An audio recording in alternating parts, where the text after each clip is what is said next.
Hello, welcome back to my channel, or welcome to my channel if you're new. This is Flour. I'm currently making sourdough bread, and I might do a couple folds during this video, but this is a little different from the vlog stuff I usually do. However, I wanted to do a little Q&A. I asked you guys on my Instagram like a week ago. I really am sorry if this table being messy is driving you crazy the way it's driving me crazy. Hold on. For some reason, that makes me feel better. I asked you guys to ask me questions on my Instagram like a week ago, and I have those questions here. Don't forget to subscribe if you're new, and if you end up liking this video, go ahead and give it a thumbs up.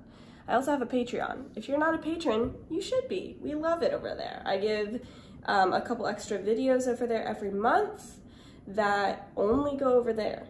They never go anywhere else. They're completely ad-free, and they're usually a little unhinged, which is just my bread and butter. I talk about things over there that like I don't talk about over here. I think I have one about like red flags from my like past dating life, like guys I dated before I met my husband, so that's juicy. Anyway, so let's get into these questions here. I'll have the link to my Patreon down below if you are interested.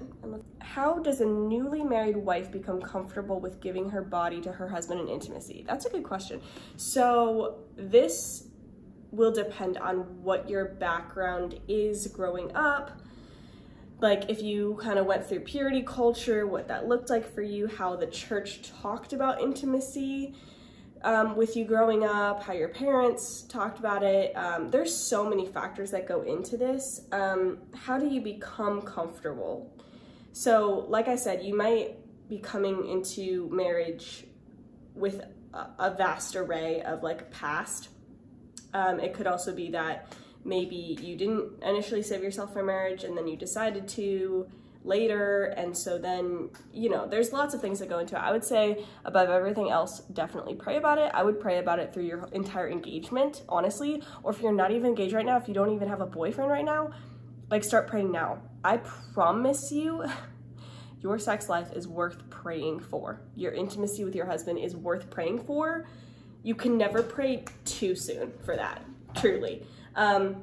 So I would say pray for that, pray over that, and then also I would find a few women in your life that you trust, biblical women who are married, maybe they've been married a long time or, you know, just a year or whatever, that you trust, that you can talk to, that you can ask their advice about, like about this topic, and just being able to talk to somebody. I remember my first year of marriage, that was like huge for me.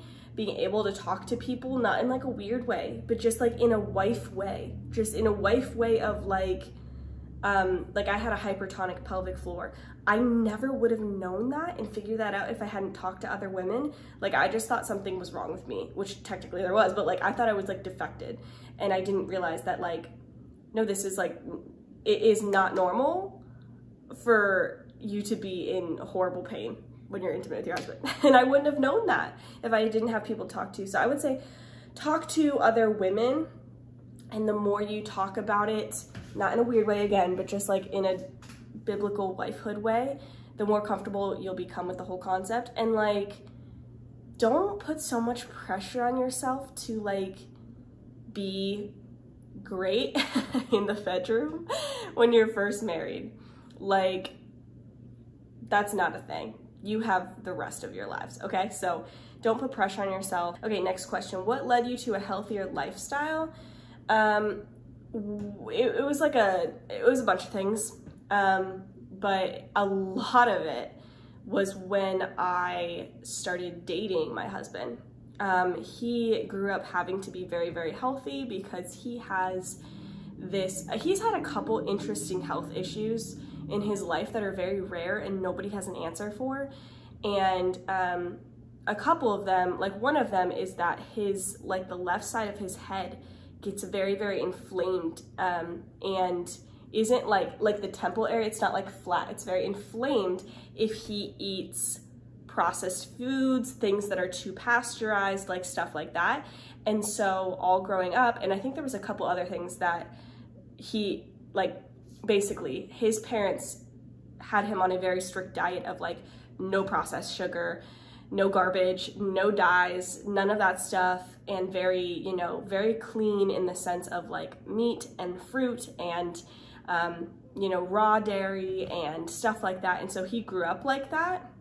And so then when I met him, he just kind of rubbed off on me in that way. But also I had gone through such an interesting health journey in my life. I had always been very interested in, like, since high school in fitness and stuff, but I went through a roller coaster of like, I was vegan for a time, RIP. Geez, I just like wish I could go back and give my vegan self a hug and tell her to eat some butter. But I went through that. I went through eating way too little calories. I went through eating all carbs versus no carbs versus, so I was always interested. But yeah, when we started dating, that really piqued my interest. And at that point, I realized like I needed to refuel my body from how little I had fed it over the years. Like I was not feeding my body enough. I had lost my period at one point because I wasn't feeding my body enough. And so it was a lot of that. And then also during that time, before I met my husband, I had gotten off of the birth control pill. I had been on that since high school to regulate my periods. What a joke. Anyway, and so I got off of that because I didn't even know the research. I just knew I don't feel like this is right. And I wasn't sexually active or anything at all. But I just was on it to take care of my cramping instead of getting to the root issue. And so I got off of that. And then after my husband and I got married, I knew I wanted to get off my anxiety medication that I had been on for years also, because that's when I really started looking into like home birth and not that we were pregnant or anything, but like I went from a very Western medication mind of like, oh yeah, I'm definitely getting the epidural one day. I'm definitely having everything in the hospital. I'm definitely, just give me all the medications, give me all the things. And then going to like, I saw a couple friends in my life start having home births or unmedicated births and stuff. And I was like, oh, I didn't even know that was like a thing really.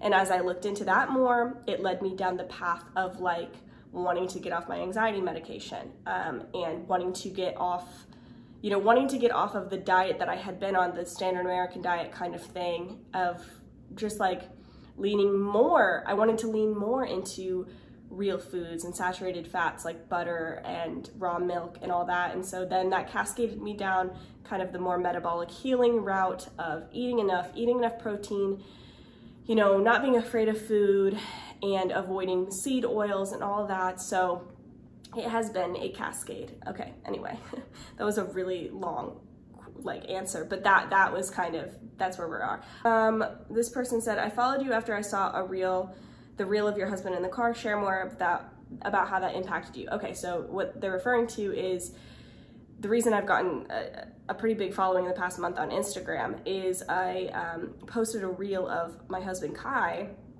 crying in the car. Basically, you can go watch it if you want, but it has like almost 10 million views or something, which is insane to me. That's like insane that 10 million people have seen my husband cry in a car. Basically, Kai has gone through a season of, I guess we would call depression for the past couple years. We've just had very hard life circumstances anyway. There's been a lot that has happened, a lot, okay, like going on in our lives. I'm not even gonna list it all here because it's just a lot, but a lot has gone on and that has added to it. But the biggest thing was he just didn't feel like he felt the presence of God for like a very long time. That was so hard for him because even through the hardest seasons of his life, he's always felt the presence of God and been like, okay, I can get through because I feel the Lord's presence. And it's not that he lost the presence of God, it's just that he didn't have the feeling. And part of me, I think part of the reason is that the Lord was teaching him, it's not about the feeling, like, can you hold on to your faith even if you don't feel it for a long time? So that's cool because it really tested Kai in that way. But I had been praying for months and months and months. I finally got to the point where I was just like, God, you gotta help him. Like, and it never got to a dangerous point. Kai would never hurt himself or anything like that. But he had just come to the conclusion of like, maybe I'm just gonna be depressed the rest of my life. And if so, then the Lord will bring glory from it. But man, that would suck. Like, and so that was really hard because when when we were dating and engaged and even the beginning of our marriage, mostly just it mostly stopped right before we got married though.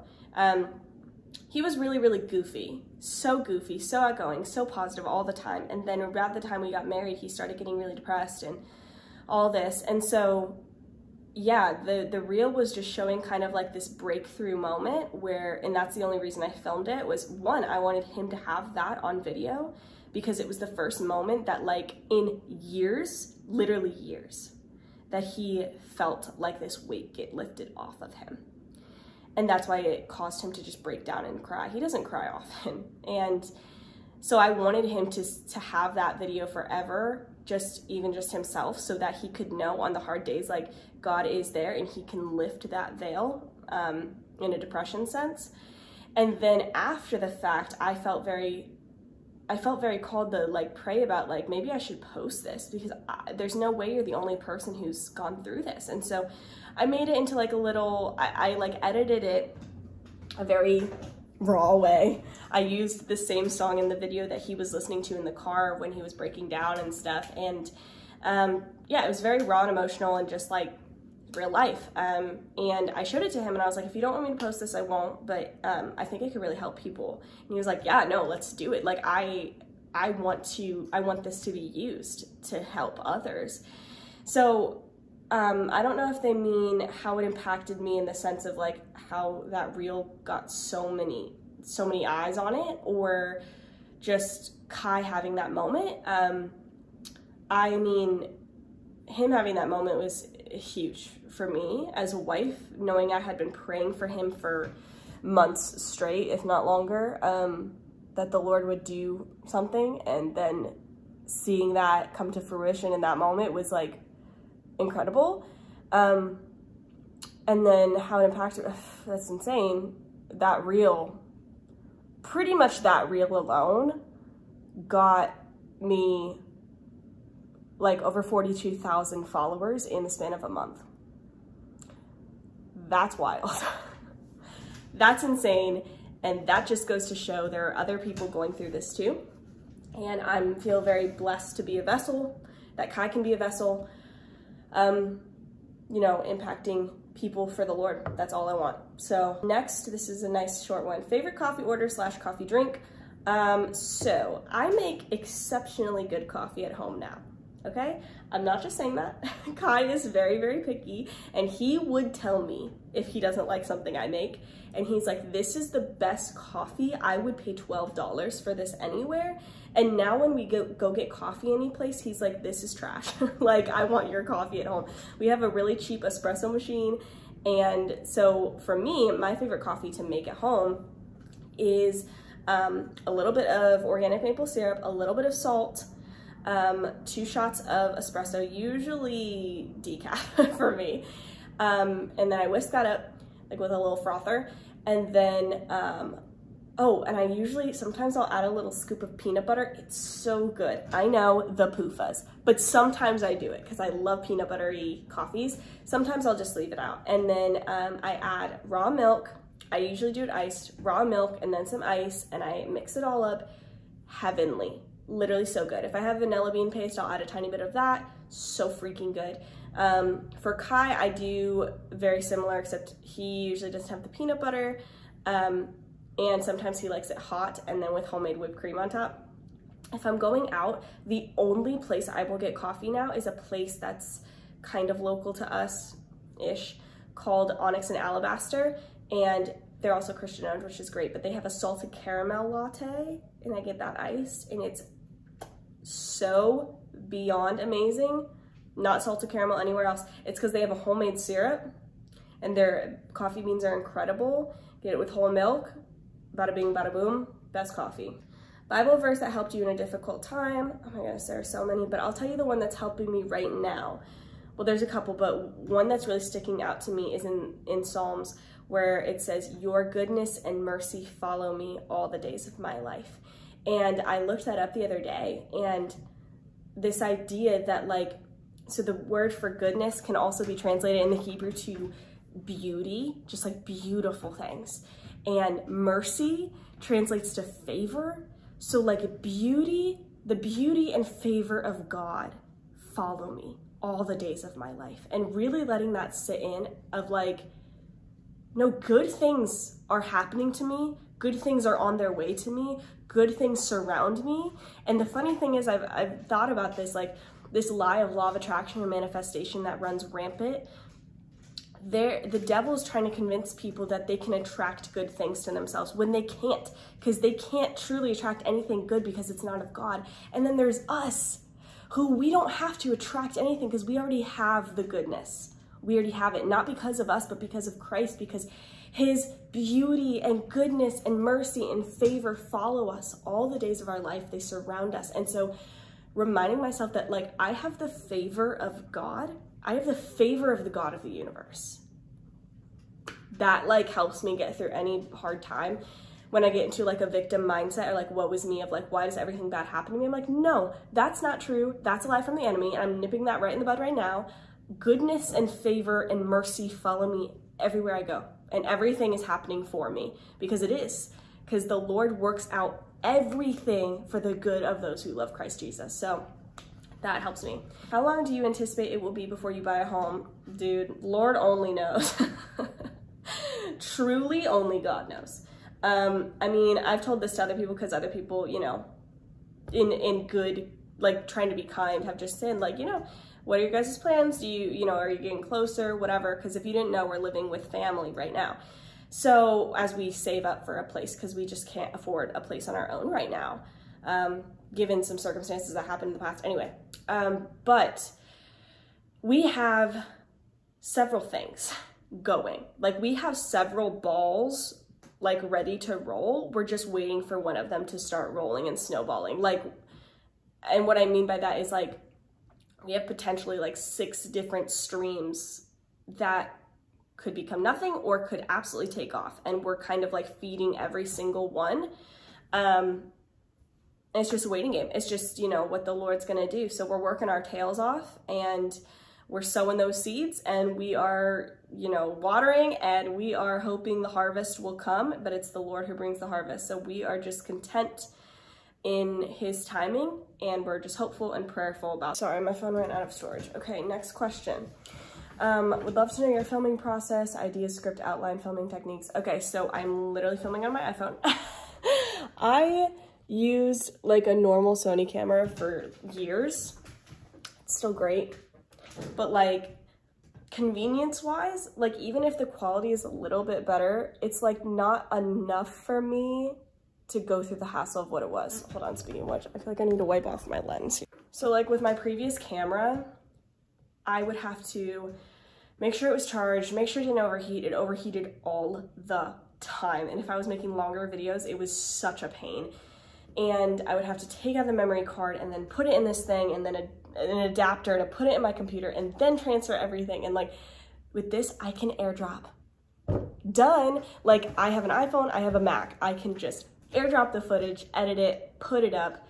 Super easy, way easier for like reels and everything. Like, yeah, so that's part of the reason that I actually got an iPhone, and like so that I could film everything.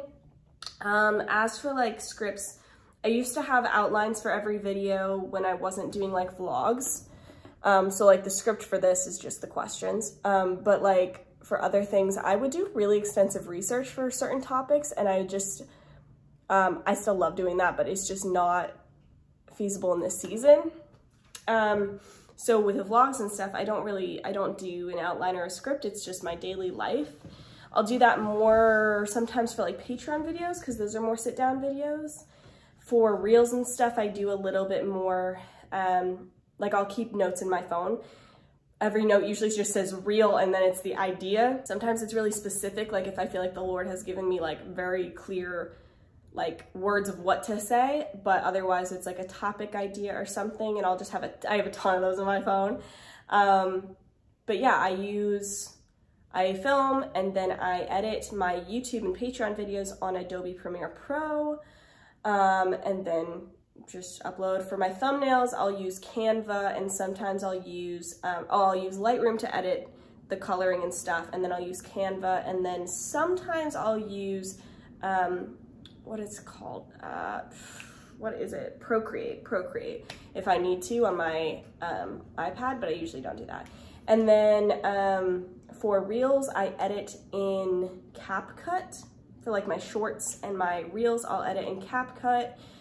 And yeah, that's pretty much it. Are you a Calvinist? So this is a funny question to me because I have mentioned on my Instagram before that when it comes to like denomination, I fall under the Reformed umbrella of things.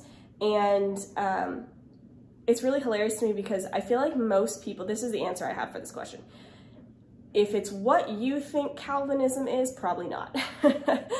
Because Calvinism today, of what people think Calvinism is usually based on a game of telephone of like, he said it, this is what it is, who said that this is what it is, who said that that is what Calvinism is, and it just keeps getting muddled. If we're talking about the actual like teachings of John Calvin, then probably. But if we're talking about what you probably think a Calvinist is, probably not. How do you keep your faith in God in all seasons of your life?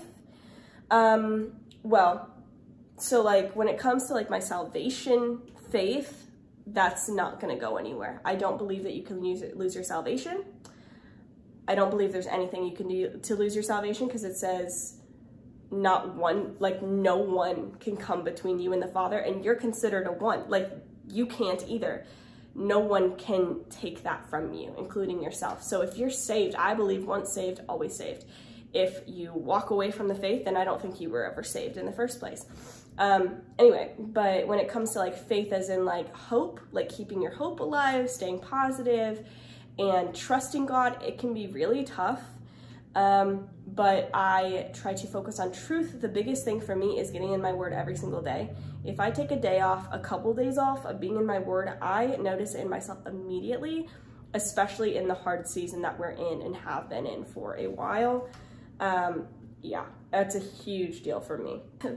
This is because this question is thoughts on Shia LaBeouf becoming a Catholic deacon. Because I had posted on my story a video of him talking about the Lord, which is kind of cool. I feel like Shia LaBeouf is somebody that my husband and I have prayed for on and off because we just feel in our heart like we just want him to get saved, man. Anyway, I think it's interesting and I think it's better than where he was. I am not Catholic. There's a lot of interesting, problematic things I see in Catholic doctrine, but listen, it is better than nothing. Like, I would rather Shia LaBeouf become a Catholic deacon and like find his way to the equilibrium of the Bible than where he was at before. Did you grow up in a Christian home? Yes, I did. Yes, I did. Question mark. I did. I was raised as a Christian. There were certain people in my life that I always thought were Christians that I found out later in life were not, which was shocking to me. I grew up going to church, and I grew up with my mom teaching me about Jesus a lot. There was never a time I didn't know who Christ was and that I didn't know that Jesus was God. Tips for being afraid that I won't be attracted to my future husband or vice versa. So being afraid that he won't be attracted to you or you won't be attracted to him. I definitely think it's something to pray about, but also it's something to ask the Lord to set your expectations right, because there is going to come a time where you're not attracted to them, like for sure. Like there has already been times that Kai hasn't been attracted to me or I haven't been attracted to him physically because of things we've gone through in our life and our health and stuff like that. Like, and usually it's short seasons, you know, but it can happen. And one day you're gonna be in your 80s probably, like it's gonna happen. So I wouldn't make that like the biggest fear of your life, but of course you want to be attracted to him in a sense, like for sure. So I would just pray that the Lord would guide you in that way. And just remember that that's not the end all be all. You could have the hottest husband in the world and he could cheat on you with 7 girls and who cares then? Like, you know what I mean? Why is it that the only guy I dated stopped sending me after going out twice? I think stopped messaging me after going out twice is what they meant. Because guys can just, we live in a fallen world, man.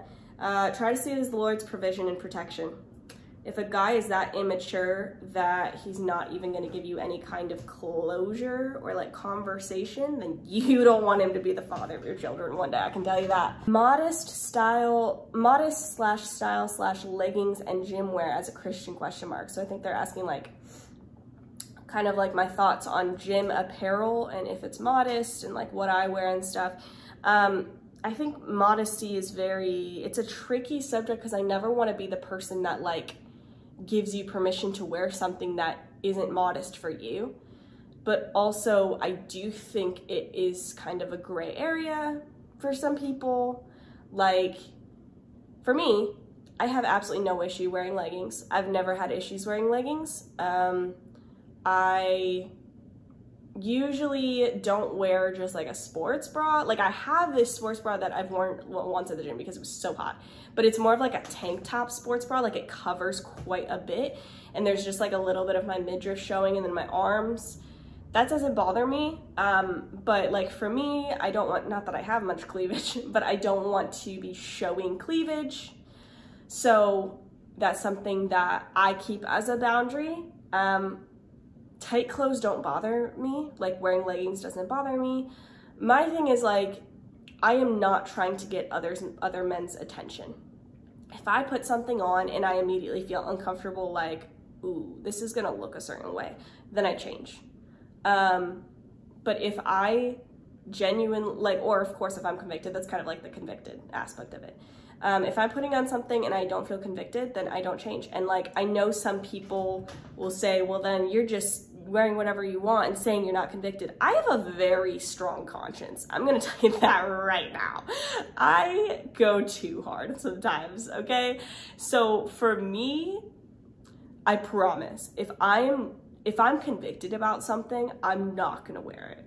I'm not gonna wear it. And you know, there could be like, I don't have an issue with crop tops. Sometimes, a lot of times in the summer, because it gets so hot here in the South, I'll wear like high-waisted jeans or high-waisted shorts and then a crop top. You might see a little bit of my skin, but it's usually not a ton. My arms, I don't have an issue showing my shoulders or my arms. I don't have an issue showing my legs, but I don't want my shorts so high. I don't want my booty out. You know what I'm saying? And so some people, what they'll do is they'll make sure their husband is okay with what they're wearing. That's not gonna work for me because like I could wear straight up a bikini to the gym and my husband would be like, that's my wife. He'd be so happy.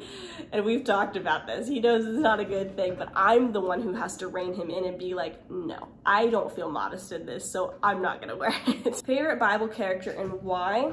I mean, they're all great, right? Heroes of the faith. I mean, apart from Jesus, I feel like that has to be number one. Apart from Jesus, I really gravitate towards Joseph's story a lot. I gravitate towards Job a lot. But yeah, I think the reason for especially Joseph and Job is because it's reminding me through this season of just turmoil the past couple of years that we've been going through. When I have questioned, like, am I being punished for something? Like, does God love me less than all my friends who seem to be getting everything they could dream and more? Like, why me? Why me? Like, what did I do? Not trying to be like a, like arrogant, like, why me? But like, genuinely, did I do something, you know? And I've been reminded of like Job, literally God said himself that there was no one more righteous on the earth than Job. And the Lord let the devil take everything from him. Not because he's being punished, but because he was righteous. And then with Joseph, same thing. Like, he didn't do anything wrong. And he was sold into slavery and then put in prison wrongfully for years. But both of them have such incredible endings. And just because of the goodness of God. Not because of anything Job could or should have done or anything. And then Joseph, he became the second in command, and there was such a purpose in what he went through because he saved the world. The Bible literally says he saved the world from famine, and he even saved the very family that sold him into slavery in the first place. And so I remember those stories to remind myself that, like, this isn't a trick. God isn't trapping you. He's not waiting for you to pull yourself out of this ditch. This all has a purpose. And I'm in good company. I can't imagine that Joseph and Job, we know that Job was not freaking happy. You know what I mean? Like, he trusted the Lord, but he was not happy. He was so sorrowful. And then Joseph, I can only imagine those years in prison that he was there wrongfully, like what he was thinking. I'm sure every day was a struggle, like mentally. So those really stand out to me. Any tips for being a Christian in high school? I'm a junior and feel the pressure about the future. Oh my gosh, if I could go back and tell my high school self one thing, it would be, you don't have to figure out what you're gonna do for the rest of your life right now. Not only that, but if you figure it out, you will probably change your mind by the time you graduate college. I am not saying to do nothing, but I would say whatever your passion is right now that you feel like the Lord's put in your heart, work at that and figure out how to make money out of that right now, whether it includes a college degree or not. Some of the most successful people in the world are people who, most of them don't even have college degrees, but are people who they took advantage of the time that they were living at home and started making money as much as they possibly could by starting a shop, by starting an entrepreneur thing, by starting, you know, digital download stuff, by getting their real estate license, whatever it was, when they didn't have to pay rent. And then by the time that they moved out of their parents' house at like 20 or whatever, they were buying their own home because they were good, while all of their friends were graduating college with hundreds of thousands of dollars in debt and going to get a job that pays $30,000 a year maybe. So what I would say is, don't feel the pressure to pick what you're gonna do right now, like for the rest of your life. Just figure out what you're gonna do right now. And as a Christian in high school, just stick to your guns. I felt like I was so alone in so many ways in high school, and it's interesting now that I will see people who in high school weren't believers, the opposite of believers, and they'll either message me or I'll see them online now that they've become a believer and they really regret how they acted in high school and, you know, the things they did or said or whatever. And so stick to your guns. You don't realize how proud you will be of yourself years down the line when you can look back and know that, like, you stuck to your faith. Okay, I'm gonna do one more and then I'm gonna make a part 2 of this video because this video is getting long. Last question for this video. Do you or Kai ever get jealous? No, but the devil definitely tries to tempt me with it. And what I mean by that is I'll have nightmares about like Kai leaving me or cheating on me or something when like that's not even, that's not in the cards. Like that's just not, oh, I don't want to say that because like no matter what, the enemy's always going to tempt us with things. Anything is possible in a fallen world, right? But what I mean is like, out of the things we struggle with, that's not it. Like, and I was telling him the other day, I was like, how freaking dumb would it be if one of us cheated on each other? Because of everything we've gone through in the last almost 3 years of marriage. Like, we both were talking about, we're like, can you imagine going through this whole season, getting out of it, being financially stable, you know, having a couple kids, being happy, and then one of us just goes and cheats on each other? Like, it would all be in vain. It'd be like, what? Why did we go through all that? Why? If we're just gonna throw it away. So truly, I don't think that's ever gonna happen. Like, I really don't. I really don't think that's ever gonna happen. And maybe that's part of the reason the Lord let us go through this, so that we would know what it costs to fight for marriage, so that we wouldn't just willfully throw it away. But Kai, I definitely don't think Kai ever struggles with jealousy. For me, it's not really jealousy. I more struggle with being self-conscious or like insecure with myself, based off of things from the past that I'm learning from, like growing up and everything, and just really kind of figuring out who I am, instead of like who I thought I had to be. So as I'm figuring that out, I'm kind of, you know, getting the insecurities off of me, but that's more of it, not really jealousy. Thanks for hanging out. This is just part 1. You can come back for part 2 and it'll be the rest of the questions. But thanks for hanging out and I will see you guys soon. Love you. Bye.